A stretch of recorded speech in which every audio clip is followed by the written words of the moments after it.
Welcome back, William.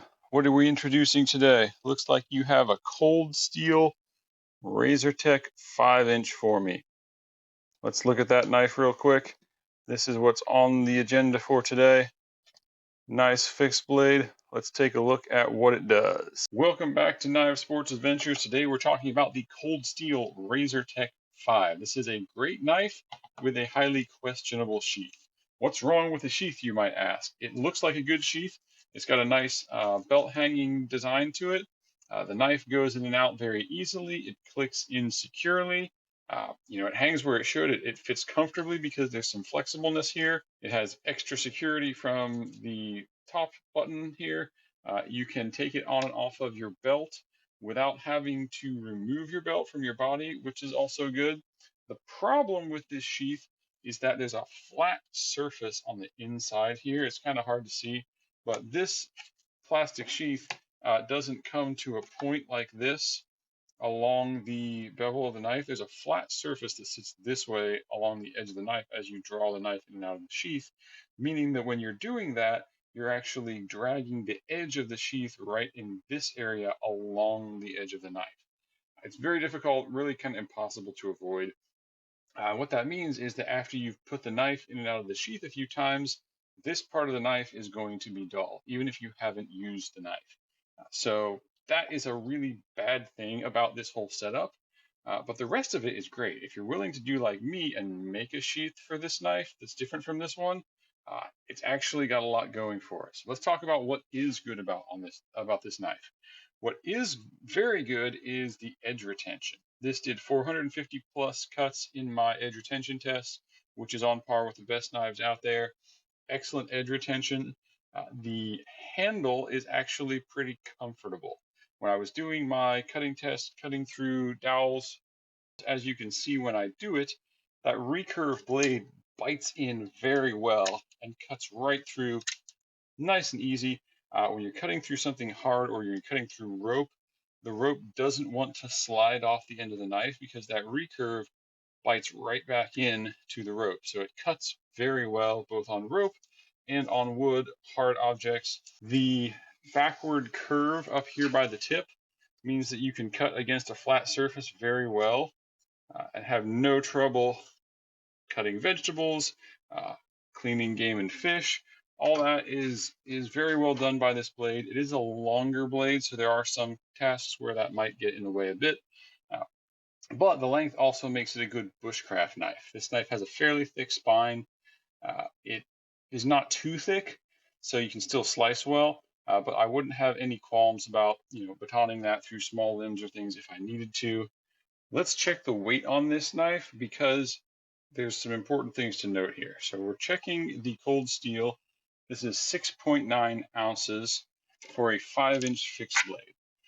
I want to compare it quickly to the Bradford Guardian 4. Now, this is a 4-inch knife. This is 6.7 ounces. So it's only 0.2 ounces lighter because this Bradford knife is so thick. In my opinion, it's too thick because the tip is so thin up here on the Bradford that you don't really gain a whole lot of benefit by having a thick blade down here because the most vulnerable part is up here on the tip. So this basically just makes the knife heavier. This knife is a little thinner, but they keep the thickness all the way up here, almost all the way to the tip. So that's actually, in my opinion, a better way to do it. I think this is kind of the sweet spot for a fixed blade as far as thickness. Because this is an outdoor fixed blade, I do want to actually do some tip testing on this. So what I'm going to do is I'm going to stab this really hard into this board, and then I am going to pry it to the side so that you can see what happens to the tip. I'm guessing probably nothing. So let's do this. So you can see I'm in there quite a bit. Let's pry it to the side. Yeah. Again, same direction. I'm taking large chunks out of that 2x4. Absolutely no problem on the tip. So very sturdy knife. Quickly, we'll look at size. Again, there's a Bradford Guardian 4. Here is a cold steel Peacemaker 3 smaller knife. And let's look at a Guardian 3.2 right there, just for fun. we'll throw in a Kaiser clutch just because I have one sitting here. So there it is on size.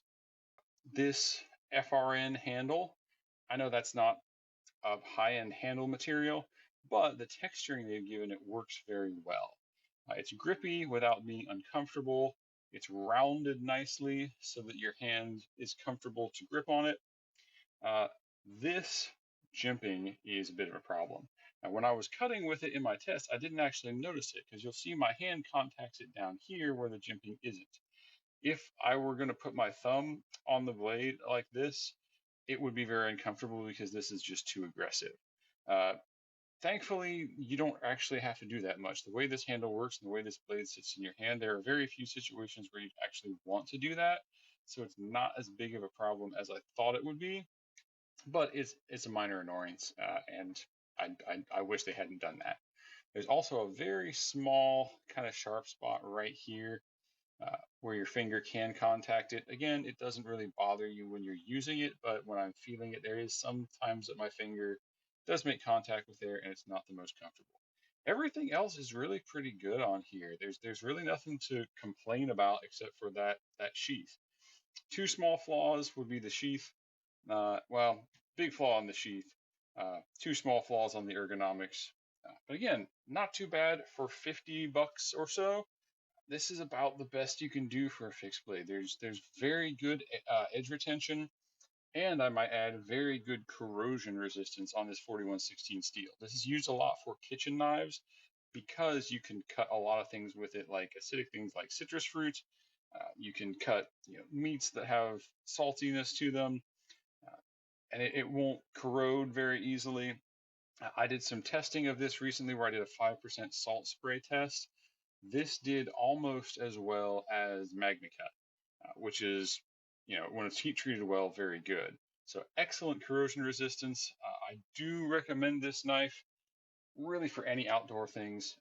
It's a great what if knife. It's a great bug out bag knife. It's a great just uh, versatile knife for pretty much anything you would need to carry. This is probably going to become my primary EDC fixed blade once I make a new sheath for it. So if you can handle that flaw, excellent knife. If you have to have the factory sheath, I probably wouldn't go for this knife. That is my quick review of this knife, and I hope that is a helpful review, and have a knife day.